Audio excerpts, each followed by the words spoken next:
Living in a capitalist society means that productivity is the holy grail of our self-worth, and I think that as women especially, we're very good at absorbing this knowledge, and we're very adept at making sure that our entire life and our whole self-worth is dependent upon this idea of being productive. And so many of my clients struggle with this very issue, meaning that more often than not, they do not know how the hell to relax. And as you know, although I'm a fitness coach, I'm also a psychologist, which means that I cannot disclose and tell you client stories in great depth and great detail because I need to be able to protect their confidentiality and their anonymity. However, I do have permission to share snippets of a story from a client that I worked with who struggled with this very issue. This particular client did not know how to relax. And when I say that she didn't know how to relax, she knew what it looked like to relax. She knew that she should be able to sit down on the sofa, that she should be able to watch a movie, that she should be able to relax and feel at ease.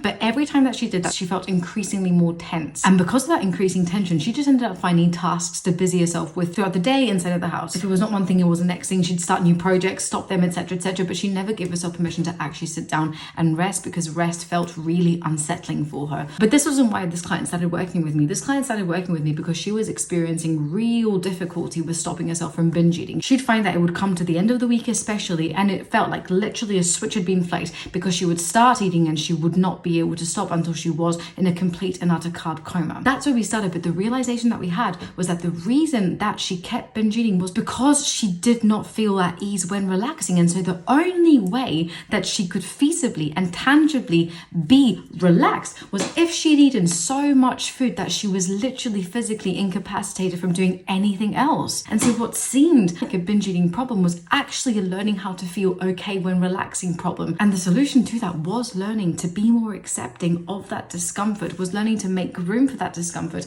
and was also learning how to build her self-worth without it being dependent on her being productive all of the time. So if you're like my client and you also find it really unsettling to relax and you feel like you have to be productive, or that you feel guilty or ashamed of yourself when you're not productive, think of the impact that that's maybe having on your health and fitness journey. Because if you're struggling with your exercise motivation or consistency or over exercise, or if you're struggling with your food, with your motivation, with your consistency, with overeating, undereating, I can guarantee that you can probably trace it back to the difficulty that you have with relaxing because of this expectation in society that we all have to be productive all of the time. And that's what we're thinking about.